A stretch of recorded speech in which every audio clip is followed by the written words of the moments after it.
na may tatlong singkas na may matitinik na piraso ng bakal at butos sa ulo. Binugat ng mga sundalo ang itaas na bahagi ng kasuotan ni Jesus at ikinadena siya sa isang mababang halining bato sa loob ng praetoryo. Layunin ni Pilato ang pampawi ng galit ng mga naghabla sa kanya. Ipinakikita sa tagpokto ang katibayan ng loob ni Jesus na sa gitna ng mga paglilibag at pagpapasakit sa kanya ay hindi siya naglaman at tinanggap niya ang lahat ng ito ng buong puso.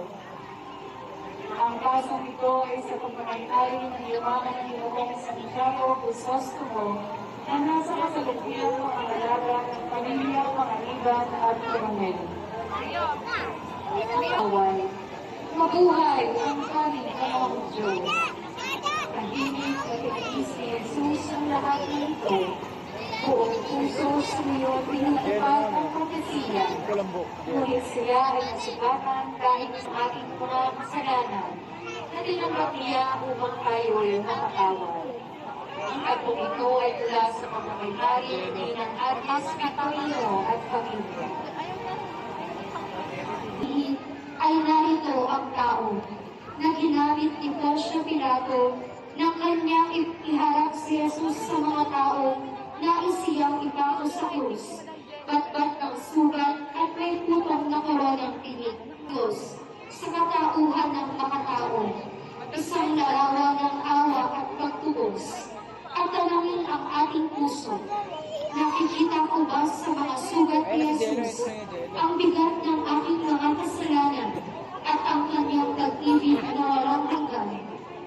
Ang matandang imaheng ito ay sa pagmamay-ari ng yumao Sa kanyang kanalamutan bilang gobernador na sinasagisag ng kanyang paghuhugas kamay dahil sa kagustuhan ng mga taong ipapako si Jesus sa krus. Alang-alang sa sariling kapakanan ni Pilato, itanda ng kanyang pagtanggap ng kanyang kamatayan, alang-alang sa kaligtasan ng sanlibutan. Nangiyakapin niya ang krus, pinagkaloob na niya ang buhay niya upang tayo ay magkaroon ng buhay na walang hanggan at ipagkasundo sa kanyang Ama sa langit. Ang imahen ito ay sa pagmamay-ari ng limao ng Virginia, Benko at pamilya. Mahal na poong Jesus Nazareno, maawa ka sa amin. Ingat, masakit ka.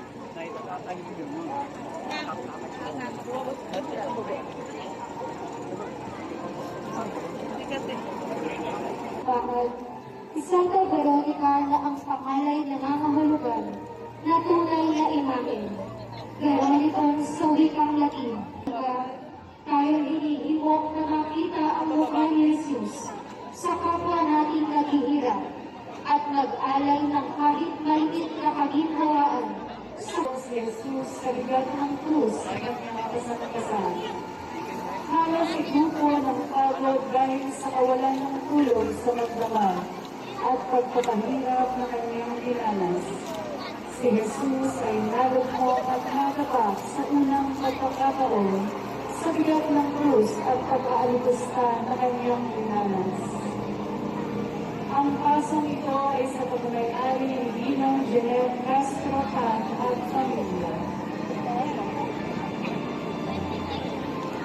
Virgen de las Peñas, inugulitan na kumain ito ng makatamihin na mahapis ang kanyang pagsaksi sa binanas, kaparusa at pagmanmalaki sa kanyang pinakamamahal na anak at ating Panginoong Jesucristo sa kamay ng mga tagapagparusa sa kanya. Si Maria sa kanyang paglaramdam sa pagpaparusa mula sa mga taong pinaghimalaan ni Jesus at minsan siya nagpapagmanyay bilang hari. Ang imahen ito ay mula sa pagmamay-ari ng Pamilya Santos at Mendoza. Virgen de las Peñas, ipanalangin mo kami.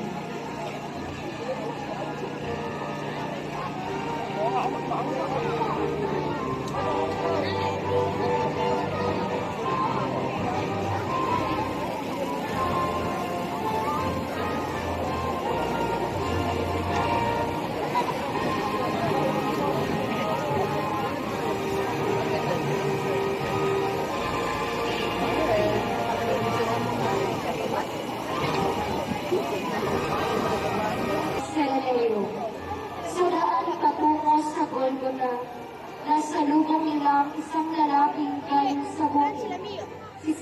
taga Sirene, ama nila Alejandro at Rufo. Pilit nilang ipinakasan sa kanya ang krus ni Jesus. Si Simona taga Sirene ay isang halimbawa sa atin ng pagtulong at pakikibahagi natin sa pagdurusa at paghihirap ng iba.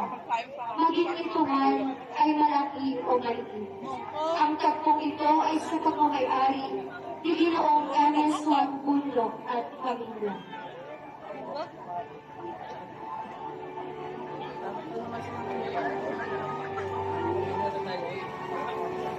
Nakakita ko lang talaga sa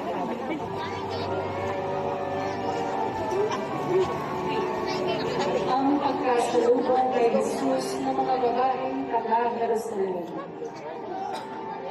Habang pasan ni Jesus ang krus patungong Golgotha, sinundan siya ng malaking karamihan, kabilang ang mga babaeng taga Jerusalem na nagdadalang hati at humahabulgon para sa kanyang pagdurusa.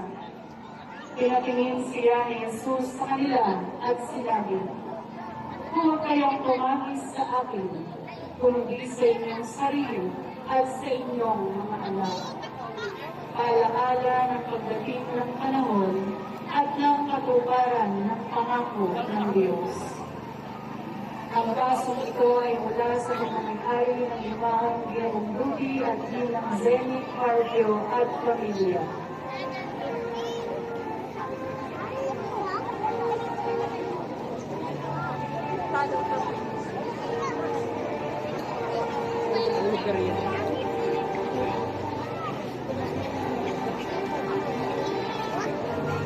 Nuestra Señora de la Esperanza de Macarena.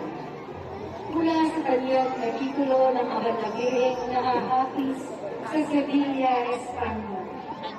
Tinukulitan ng larawang ito ng mahal na ina ang kanyang pagkaramdam dahilan sa lasaksyaniyang pagpapahirap sa kanyang anak at ang pagtanggap nito ng krus ng kanyang kamatayan. Ngunit si Maria ay larawan din ng pag-asa sa muling pagkabuhay ni Jesus at pangako niyang kaligtasan. Ang imaheng ito ay sa pamamahay-ari ni Ginoong Danilo Emilio at pamilya. Nuestra Señora de la Esperanza de Macarena.